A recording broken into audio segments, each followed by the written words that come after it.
Start my truck, let's all jump in. Here we go together.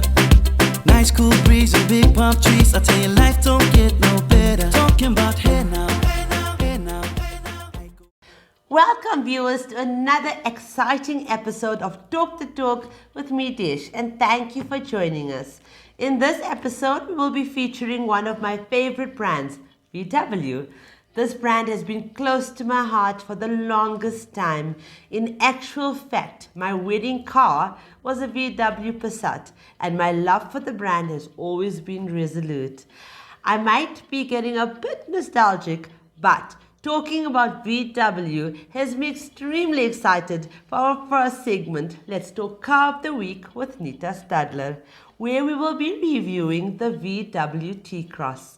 Our talk tip of the week will follow thereafter, where we will be braining it up with our talk tip specialist, Ashley Russ, highlighting roadworthy requirements. And last but never the least, we have our talk of the town with Julie Vetter from MFC, a Division of Nedbank. This final segment comes to you proudly from Sariti Solutions. Let us get straight into our first segment by welcoming Nita Stadler. Talking about hey now, hey now, hey now, hey now. I go, ane. Chucking more fina, anane. Chucking more fina. Hi Nita, and thank you so much for joining us today. Hi Dee, thanks for having me. Okay, so viewers, the VW TCross we are talking about today was first launched in September 2019 in South Africa. It is based on the MBQ platform, making it one of the smallest SUV models made by Volkswagen. Its status of being little, however, does not fool any of us because the TCross still shows off the sportiness of a hatchback and the space of a compact SUV, making it an ideal family vehicle. So Nita, what about the looks of this VW stands out for you? Okay. So Dee, for me, the TCross R-Line designing is impressionable. With its illustrious presence and its elevated drive height, makes for a bold, outstanding road presence. It's positioned 597 millimeters above the road surface, which ultimately allows you a better viewing point for both the driver and front passenger. The horizontal brake light gives the rear a futuristic look, which I find to be very captivating. If you're looking for a vehicle that allows you to truly express your uniqueness, look no further, as the TCross is available in 9 alluring exterior colors, as well as 3 alloy wheel sizes to choose from. Okay, so Nita, could you maybe elaborate on the cabin? We know it could potentially house the entire family, but what else does it have to offer? Yes, Dee. As you probably know, the TCross has a patterned dashboard console that I find to be modern and original. It also offers freedom with its spacious cabin for all passengers to enjoy, and its 337-litre boot ensures that spontaneous family trips will be frequent. A leather-wrapped multifunctional steering wheel gives a luxurious feel when driving, while the seat covers have a diag design in the center, which is complemented by orange and ceramic touches. I can also assure you that the seats are very snug and supportive. Okay, so Nita, it seems like VW is staying pertinent to accommodate the entire family, especially our millennial kids that are so into technology. So tell us a bit more about the TCross's features and its accessories. Yes, Dee. The Beats sound system from Beats Audio ensures that all passengers in the TCross can enjoy an unmatched sound experience, even the kiddies. Park distance control, in addition to cruise control, ABS and EBD, is a necessity that this vehicle offers. The TCross has a 5-star Euro NCAP rating, so you can be assured that your family will be safe in this vehicle. This R-Line model also includes app connectivity with wireless charging and active info display, as well as climate control and blind spot monitoring to make your drive as enjoyable and sleek as possible. Okay, so viewers, I just couldn't let this one go and would love to share my driving experience. In my opinion, the VW TCross has most definitely proven to be a fair contender in its segment. This 1.5 litre is equipped with a smooth shifting 7-speed DSG transmission, which produces 110 kilowatts of power and 250 Newton meters of torque. Thanks to good old turbocharging, this T-Cross is a gem to drive around. You constantly feel in control, while the DSG transmission ensures a good automatic split-second shifting. Okay, so park assist and a rear camera come in handy and make maneuvering this Jules in tight spaces an easy task. Its fuel consumption makes the T-Cross quite economical, as it only uses about 4.9 liters per 100 kilometers from its 40-liter tank. This makes it more affordable and therefore more luring to buyers. You would never be able to tell that the T-Cross is powered by only a tiny 1.5-liter engine because of how well it performs. For everyday driving, I personally think that the T-Cross is astonishing, as it offers comfort, stability, security, and sufficient performance on the road. So thank you, VW, for creating yet another trustworthy and value for money solid vehicle. And up next, we have our talk tip of the week with Ashley Roos, and we will be discussing roadworthy requirements for your vehicle. Wind up, go down, wind up, go down. Twist your body backward. We go left, we go right. Turn it around and forward. Hi Ash, thank you so much for joining us, and welcome. Thank you, Dee, for having me. Okay, so Ash, maybe tell us more about these requirements, or as I like to call it, your vehicle's personal checklist. Yes, Dee. So there are many reasons you would need a roadworthy certificate. One being if you want to sell your vehicle. This certificate will help to ensure that your vehicle still meets the right standards for the road, and it will also state the current condition for the potential buyer. Okay, so Ash, would you mind sharing with our viewers why having your car deemed roadworthy is so important?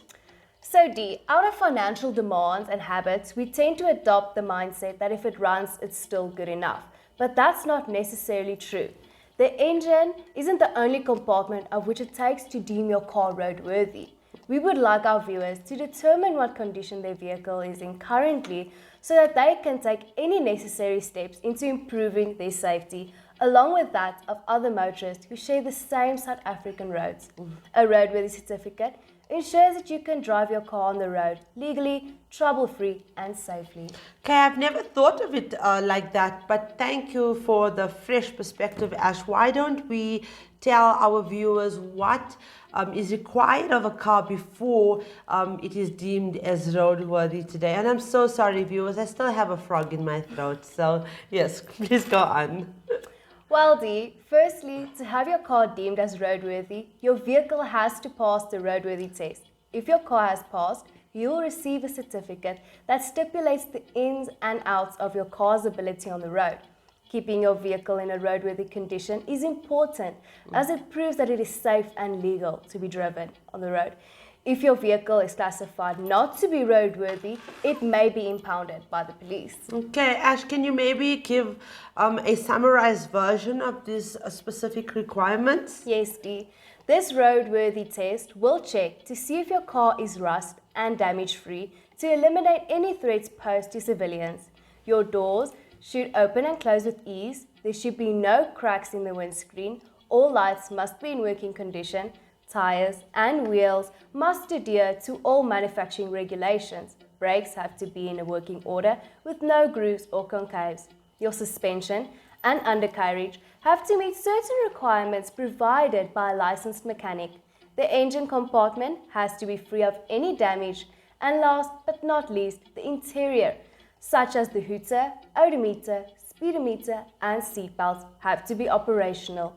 Your servicing book will keep record of your vehicle has been repaired timelessly from accredited and reliable repair shops. Sure, Ash, that is a lot to take in, but I think every single requirement is definitely rules to be adhered to. Ash, are there any closing statements you have on this topic? Yes, Dee. I would like to advise our viewers to ensure their vehicles are in a roadworthy condition. This will help avoid any inconveniences with the traffic law and it will also ensure them the peace of mind that they are traveling in a vehicle that is not only legal but safe and endurable. Thank you so much, Ash. As usual, these talk tips are educational and enlightening, and I would like to thank the viewers as well that added more suggestions for topics. We will be sure to write on these topics and we will flight them in the upcoming weeks. For our final segment of this week's episode, we have the Talk of the Town, proudly brought to you by Sariti Solutions. Viewers, let me introduce you to Julie Vetter, who is the Executive Head of Business Development and Channel Innovation from MFC, a division of Nedbank.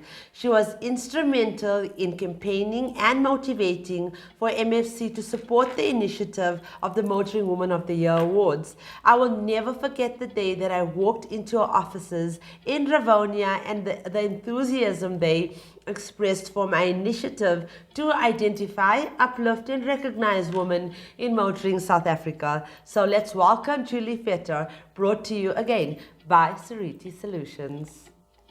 My bestie and your bestie sit down by the fire. Your bestie says she want parties, so can we make these flames go higher? Talking about hey now, hey now, hey now, hey now. I go, ane. Hi, Julie. Thank you for having me, Desh. You're welcome, Jules. Jules, let's start off by you telling us about yourself and how, when did your journey in motoring begin? Okay, bit of a long story, I guess. But yeah, my journey in motoring started in 2001, 19 years ago, when I was still very young. I had one kid at the time. I'm a proud mother of 4 kids. Now, 18 years down the line, I have 3 sons and a daughter. I come from a very big family of 12. In fact, 7 boys and 5 girls. People are often shocked when they hear that. Parents were Catholic, if that means anything. and that very much influenced my life and the decisions I've made and the tenacity that I've developed over the years. So I moved to Johannesburg as a youngster around the age of 19. Studying wasn't an option, came from very humble beginnings. Staying at home wasn't an option either. So coming to Joburg really set me on my course and my path and my career, and it became my home. I moved along, got a job, bounced around a little bit. You know how it is, you're trying to sort of figure out yourself, trying to survive at the same time. And my career actually began when I joined banking environment. And this is quite an interesting environment for me because when I look back now, a lot of the things that happen in your life, you can't really see at the time what it actually means and where's it going to go until later on. So when you look back, you find that these are the moments that actually defined you. It's then that I realized that being in the banking industry really changed my life, and that's where I found my place, and that's where I've built my career. My opportunities came my way. I was very fortunate. I got to study. I studied hard because I couldn't study when I left school. Parents couldn't afford it. Got myself an HR certification because I believe that's where I wanted to be, in taking care of other human beings. I became a trainer in Standard Bank's home loans division. I then became a manager in Standard Bank, and I stayed there for 7 years. I built myself up a spectacular career because then, 7 years down the line, I moved to Imperial. And in that short space of time that I was Imperial, my life really turned around, and I built up a human resources division, became an HR executive, stayed there for quite a significant amount of time. I think it was also 7 years, so the number 7 is quite significant for me. But at some point, government regulations started to become important, and the environment started changing. Employment equity became important, and it started turning human resources very much into an admin type role, a watchdog type role. So I got itchy feet, and I decided that this wasn't for me anymore. I needed to go into an operations role. Didn't know how I was going to do that, but I put that desire out into the universe, and because I really wanted to prove that I could run a business. And I was privileged enough to get the opportunity through MFC, who offered me a position as head of client services at the time. And I'm very grateful to people like Doe Ledley, who were very instrumental in helping me shape my career in MFC.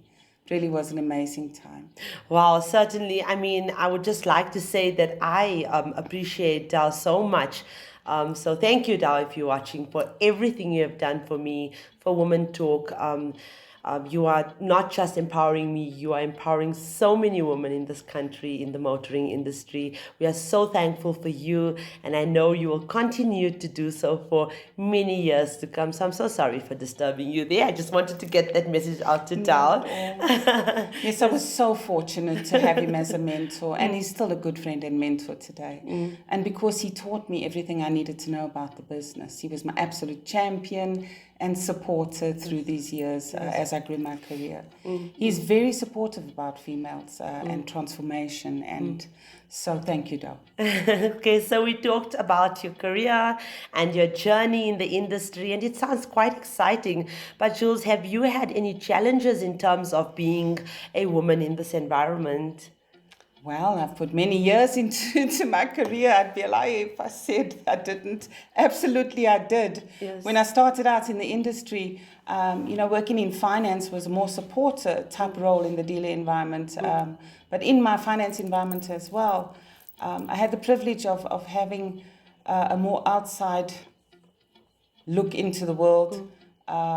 Very white male dominated in the industry, lots of discrimination in the early days. It was a rough place to be.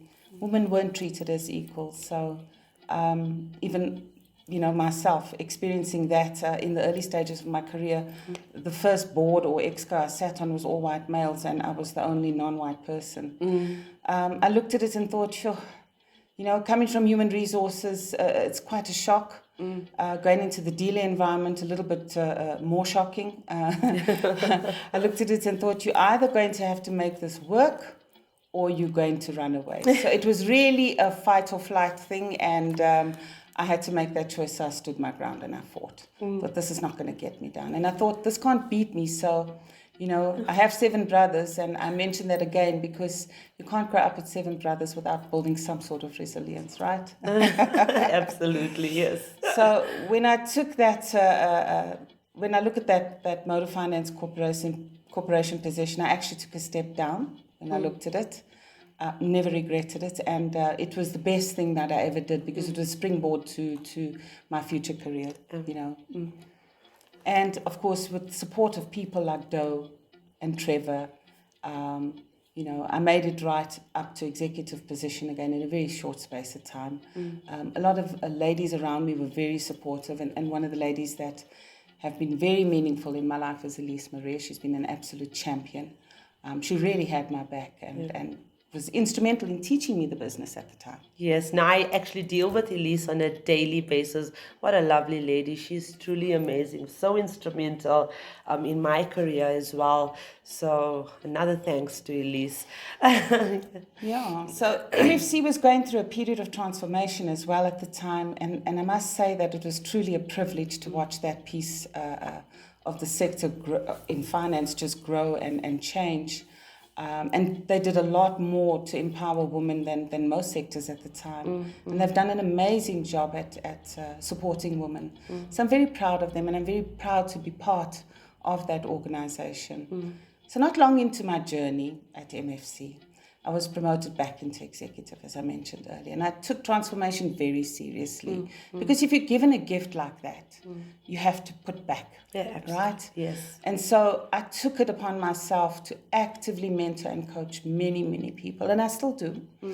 I always took the philosophy of, if you raise your hand and you want my support and help to grow your career, I'll be there for you 24/7. And so there's been these amazing results that I've had the privilege of seeing in that space. That is absolutely incredible. So, Jules, your current job title as Exec of Business Development and Channel Innovation is quite an accomplished position. But what would you like to accomplish, Jules, in the future? The journey of learning never ends, right? And you're never too old to learn new tricks, despite the fact that people say you can't teach old dogs new tricks, you can. So I moved from human resources to client services, and I'm now in what we call the digital space. So the title is not really indicative of what I do. Okay. I work in the digital fast lane role, and I've learned so much about the industry and how to bring the world of motoring, finance, and digital together. So I'm really just grateful for the opportunities I've been given over these years. I think I'm constantly curious, always wanting to learn. So that's always put me in a very fortuitous position, and that's put me where I am currently in MFC as head of business development and channel innovation. And I've had amazing opportunities to develop their first private channel, and it's truly been just a fantastic journey. So, Jules, it's been an amazing time for Women Talk in the past few months. We have developed digitally. We've seen the need for women to purchase cars online, and we've tried to customize our site just for the convenience for women and men buying from our Women Talk website. What is it that you're busy with in the digital space currently? So what we've been doing in MFC in the time since I've met you, Desh, is that, which is 3 years ago, we started looking at our customer journeys because we were becoming more aware that things were changing. We learned also that clients were shopping differently. The first place people were looking is on the internet. Not everyone had the time to go to a dealer. Customers needed to be more empowered and more supported through their buying process. And at the time, buying privately was a difficult and risky process. So clients wanted more control over their buying journey. Clients wanted more convenience in the buying process. Developing digital capability to allow the private-to-private process was our first piece of work. And we landed that online capability for dealers as well. So customers that want to go and shop on the internet can actually do their own online application process. After we worked on all of this, we started building something we call APIs, which is application program interfaces for vehicle finance in the Nedbank Open API Marketplace, which is the first of its kind. We're very proud of that piece of work in the marketplace. And what that allows dealerships to do is plug into those processes and provide those services off their website with their label on it, with the banking capability to actually do an application or get your affordability before you buy a car. So, for example, you can check what you can actually afford and shop within your price range.